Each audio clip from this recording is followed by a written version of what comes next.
आज मैं आपको एक ऐसे दिल्ली के दलित विधायक की कहानी सुनाने जा रहा हूं, जिसको विपक्षी सरकारों ने बेस्ट विधायक का अवार्ड तो दिया ही दिया, साथ ही साथ उसकी लोकप्रियता के चलते कभी दिल्ली की मुख्यमंत्री शीला दीक्षित उसे अपना दत्तक पुत्र बताया करती थी।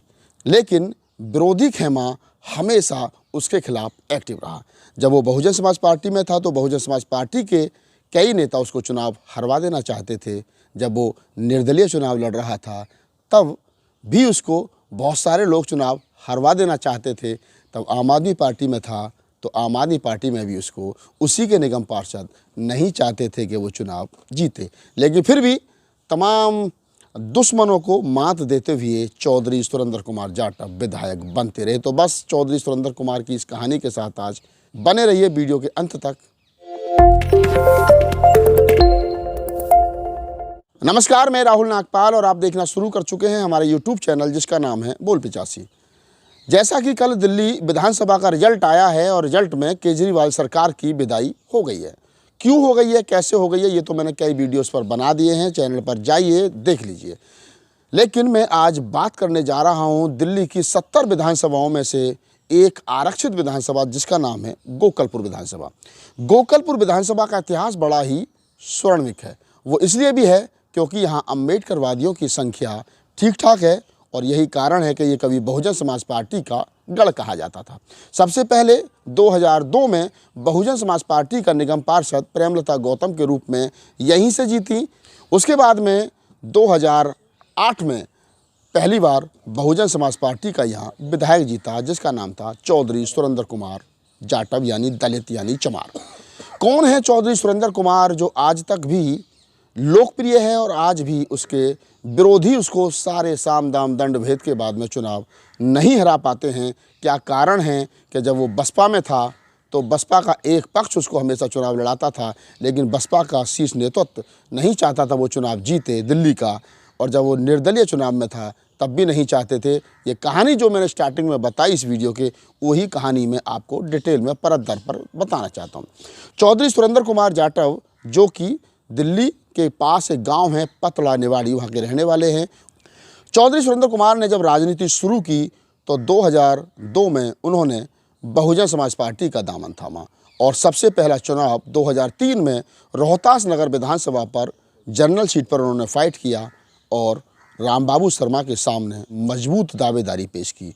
बहरहाल रिजल्ट जो था वो चौधरी सुरेंद्र कुमार के फेवर में नहीं था और चौधरी सुरेंद्र कुमार वो चुनाव हारे। लेकिन 2008 में उन्होंने दोबारा रोहतास नगर विधानसभा से लगी हुई गोकलपुर विधानसभा पर किस्मत आजमाई। चौधरी सुरेंद्र कुमार की मेहनत रंग लाई, लेकिन उस समय पर जो वहाँ पर पूर्व प्रत्याशी के रूप में जो तैयारी कर रहे थे, जो पूर्व प्रत्याशी बनने के रूप में जो वहाँ बसपा से तैयारी कर रहे थे, जिनका नाम था चौधरी बलराज सिंह। चौधरी बलराज ने जब टिकट नहीं हुआ तो उन्होंने निर्दलीय ताल ठोक दी और ऐसे में चौधरी सुरेंद्र कुमार हाथी के सिंबल पर वहाँ चुनाव लड़ रहे थे और निर्दलीय रूप में छड़ी के चुनाव चिन्ह पर 2008 में चौधरी बलराज चुनाव लड़ रहे थे और रणजीत सिंह कश्यप यानी कि भारतीय जनता पार्टी के प्रत्याशी थे और वहीं भारतीय जनता पार्टी के बागी चौधरी फतेह सिंह भी मैदान में थे।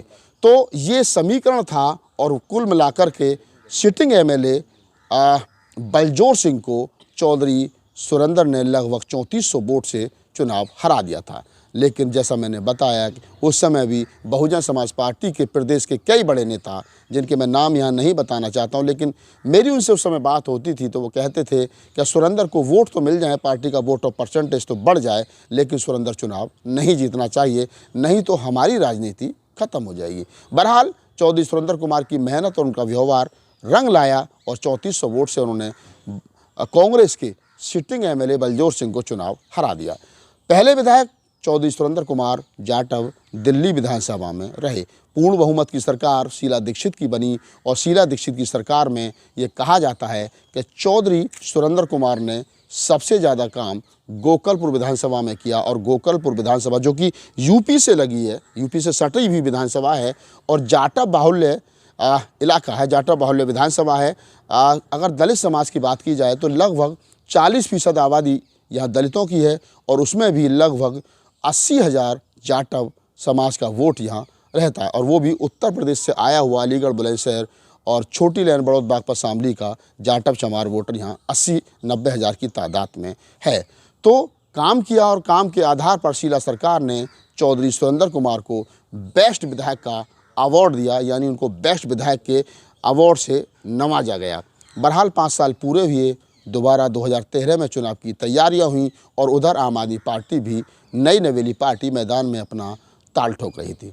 चौधरी सुरेंद्र कुमार चूंकि बसपा से विधायक थे तो वो बसपा के सिंबल पर दोबारा चुनाव लड़ने की तैयारी में थे, लेकिन उनके विरोधियों की गतिविधियां तेज हुईं और सिटिंग विधायक का टिकट काट करके चौधरी बलराज को दे दिया गया।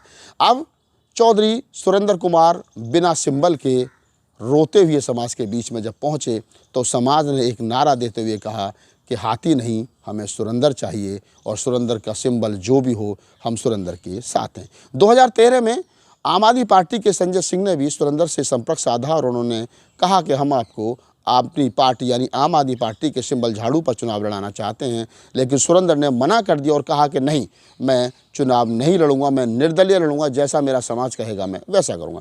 बहरहाल सुरेंद्र चौधरी जो है वो निर्दलीय सिलेंडर के चुनाव चिन्ह पर चुनाव लड़े और 34,000 वोट उनको मिला, यानी लगभग 1,000-1,200 के कम वोट उनको पड़े और वो चुनाव बीजेपी के रणजीत कश्यप से हार गए। और हार का सबसे बड़ा कारण रहा नोटा पहली बार आया था।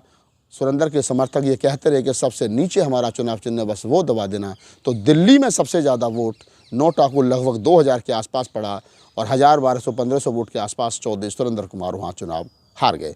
हारने के बाद में चौधरी सुरेंद्र कुमार क्षेत्र में लगे रहे। बसपा सुप्रीमो मायावती को पता चला तो बसपा सुप्रीमो मायावती ने चौधरी सुरेंद्र को बुलाया और पूछा कि आखिरकार तुम्हें कितने वोट मिले और बसपा के प्रत्याशी को कितने वोट मिले। तो पता चला बसपा प्रत्याशी चौधरी बलराज को 10,000 और निर्दलीय चुनाव लड़ रहे सिलेंडर के चुनाव चिन्ह पर चौधरी सुरेंद्र को लगभग 34,000 वोट पड़ा। तो एक तरफ वो सारी ताकत दिल्ली प्रदेश की जो बसपा प्रत्याशी को लड़ा रही थी तो 10,000 वोट पर सिमट गई, जमानत नहीं बचा पाए, और दूसरी तरफ चौधरी सुरेंद्र जो अपने समर्थकों के साथ सिलेंडर के चुनाव चिन्ह पर चुनाव लड़ रहे थे वो 34,000 वोट ले गए। मायावती शायद इस बात से प्रभावित हुई और दोबारा सुरेंद्र की घर वापसी हुई। बहुजन समाज पार्टी में सुरेंद्र कुमार को बुला करके उनको प्रदेश अध्यक्ष बनाया गया और दोबारा 2015 का बसपा के चुनाव चिन्ह पर चुनाव लड़ाया गया। उसके बाद में जब वो चुनाव चिन्ह हाथी पर चुनाव लड़ रहे थे तो फिर बहुजन समाज पार्टी के वो बड़े तमाम नेता जिन्होंने सुरेंद्र का टिकट कटवाया था वो नहीं चाहते थे कि सुरेंद्र चुनाव जीते। 32,000 वोट सुरेंद्र को हाथी के चुनाव चिन्ह पर मिला और सुरेंद्र फिर ये चुनाव हार गए। हारने के बाद में सुरेंद्र 5 साल फिर अपना बिजनेस करते रहे और क्षेत्र में एक्टिव रहे। अब सुरेंद्र को राजनीति करनी थी और आम आदमी पार्टी 2015 में पूर्ण बहुमत की सरकार बना चुकी थी, 70 में से 67 सीट लेकर के। ऐसे में बहुजन समाज पार्टी का सारा वोट जो है वो आम आदमी पार्टी में शिफ्ट हो चुका था और सुरेंद्र को पार्टी से तीसरी बार बाहर का रास्ता भी दिखा दिया गया था। सुरेंद्र चौधरी के पास में बहुत सारे ऑप्शन थे, बहुत सारी पार्टी चौधरी सुरेंद्र को अपने आप में शामिल करना चाहती थी, लेकिन सुरेंद्र ने अंततः एक ही डिसीजन लिया कि उन्होंने 2020 के चुनाव से पहले आम आदमी पार्टी का दामन थाम लिया। और आम आदमी पार्टी का दामन थामने के बाद में आम आदमी पार्टी ने भी पूरा विश्वास दिखाते हुए गोकलपुर विधानसभा पर चौधरी सुरेंद्र कुमार को टिकट दिया और 2020 में चौधरी सुरेंद्र कुमार जब चुनाव लड़ रहे थे झाड़ू के चुनाव चिन्ह पर तो फिर एक ऐसा गैंग एक्टिव हुआ जो नहीं चाहता था कि सुरेंद्र चुनाव जीते, और चाहे तो वो बहुजन समाज पार्टी के लोग थे चाहे अन्य समाज के लोग थे, उनके विरोधी ध्रुव विरोधी, वो नहीं चाहते थे कि चुनाव जीते। बहरहाल सुखद परिणाम आया और 2020 में लगभग 19,000 वोटों के मार्जिन से चौधरी सुरेंद्र कुमार दूसरी बार गोकलपुर विधानसभा पर विधायक चुन करके आए। 5 साल विधायक रहने के बाद में अब 2025 का चुनाव जिसका रिजल्ट हाल ही में आया है, उस रिजल्ट के आने से पहले जब चौधरी सुरेंद्र कुमार आम आदमी पार्टी से दोबारा प्रत्याशी घोषित होने वाले थे तो आम आदमी पार्टी के जो निगम पार्षद 4 निगम पार्षद वहाँ पर हैं और 4 निगम पार्षदों में 4 के 4 आम आदमी पार्टी के हैं।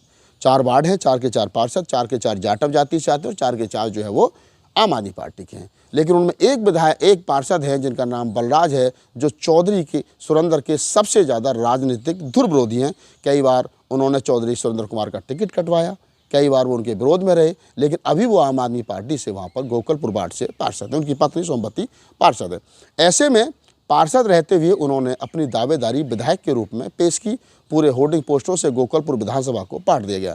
चौधरी बलराज चौधरी सुरेंद्र का टिकट कटवा करके अपना टिकट करवाना चाहते थे। बहरहाल अंततः यह हुआ कि केजरीवाल के सर्वे में चौधरी बलराज को टिकट न दे करके चौधरी सुरेंद्र पर दोबारा विश्वास जताया गया और चौधरी सुरेंद्र को दोबारा मैदान में उतार दिया गया। दोबारा मैदान में उतारते ही जो पार्षद 4 में से लगभग 3 पार्षद टिकट मांग रहे थे, अब वो 3 के 3 पार्षद इस जुगत में थे कि किसी भी प्रकार से चौधरी सुरेंद्र को चुनाव हराया जाए ताकि अगली बार उनकी दावेदारी मजबूत हो सके। बहरहाल सुरेंद्र तो ठहरे सुरेंद्र, और सुरेंद्र ने फिर अपने पुराने साथियों के साथ में, चाहे वो सिलेंडर के चुनाव के साथी थे, चाहे बसपा के समय उनके शुभचिंतक थे, चाहे अन्य समय समय पर उनके जो साथी रहे वो शुभचिंतक थे, ऐसे में उनके साथ मिलकर के उन्होंने चुनाव की शुरुआत की। दूसरी तरफ आज़ाद समाज पार्टी ने वहाँ पर अपना प्रत्याशी अरविंद कटकवाल के रूप में उतारा, क्योंकि लगभग 12,000 चमार जाति के वोट हैं और चमार जाति का वो अकेला प्रत्याशी था और वो दम भर रहा था कि मैं 12 में से लगभग 7-8 हज़ार वोट ले जाएंगे और इनडायरेक्ट वे में उनको कहीं ना कहीं भारतीय जनता पार्टी के समर्थक और जो सुरेंद्र के विरोधी थे, चाहे वो आम आदमी पार्टी के भी थे, वो भी पूरा दाव लगा रहे थे कि अरविंद कटकवाल को ठीक ठाक वोट दिलवाई जाए ताकि सुरेंद्र चुनाव हार जाए, बीजेपी जीत जाए तो अगली बार आम आदमी पार्टी से उनकी दावेदारी मजबूत हो जाएगी। राजनीति में इस प्रकार की उठापटक आम बात है, ये कोई बड़ी बात नहीं है। बहरहाल सुरेंद्र ने पूरी ताकत से चुनाव लड़ा और जब बीजेपी की प्रचंड लहर जो है वो दिल्ली में चल रही थी, जब अरविंद केजरीवाल खुद चुनाव हार गए, मनीष सिसोदिया खुद चुनाव हार गए और तमाम आम आदमी पार्टी के बड़े नेता चुनाव हार गए, मिनिस्टर चुनाव हार गए, ऐसे में क्या उम्मीद लगाई जा सकती थी कि एक तो आम आदमी पार्टी के खिलाफ ज़बरदस्त लहर, दूसरा मोदी लहर में क्या सुरेंद्र, जबकि उनको उन्हीं की पार्टी के तमाम लोग चुनाव हरवा देना चाहते हों, तो क्या सुरेंद्र अपनी सीट बचा पाएंगे। लेकिन हुआ वैसा ही। सुरेंद्र कुमार के पक्ष में रिजल्ट आया और सुरेंद्र कुमार 8,200 वोट से 2025 के विधानसभा चुनाव में अपनी जीत दर्ज करवाने में सफल रहे और विरोधियों को जीत के रूप में उन्होंने मुंह तोड़ जवाब दिया।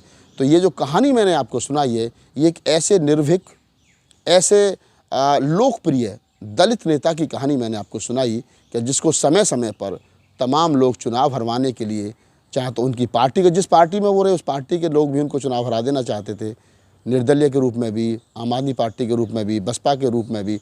लेकिन सुरेंद्र की लोकप्रियता और उनकी लोगों के बीच में विश्वसनीयता इस प्रकार है कि सुरेंद्र हमेशा अपने विरोधियों को मात देकर चुनाव जीतते रहे। इस बार फिर वो चुनाव जीते हैं, अच्छे मार्जिन से जीते हैं। ऐसे दलित नेताओं की ये कहानी मैंने हमेशा पहले भी सुनाई है, आज ये फिर एक दलित नेता की कहानी सुनाई है। दिल्ली में 12 विधानसभा सुरक्षित हैं, लेकिन गोकलपुर विधानसभा के विधायक की कहानी मैंने आपको इसलिए सुनाई कि आपका जो लोकप्रियता का लेवल है वो आपको नेता तय करता है। आप कितने अच्छे वक्ता हैं ये भी मायने रखता है, लेकिन आप कितने लोगों के बीच में लोकप्रिय हैं, आपकी अपने क्षेत्र में कितनी पकड़ है, ये महत्वपूर्ण है। यही कारण है कि सुरेंद्र कुमार अपने ध्रुव विरोधियों पर हमेशा भारी पड़ते हैं। इस पूरी बातचीत के बारे में आपकी क्या प्रतिक्रिया है, हमें कमेंट सेक्शन में बताइए और मुझे दीजिए इजाज़त। धन्यवाद।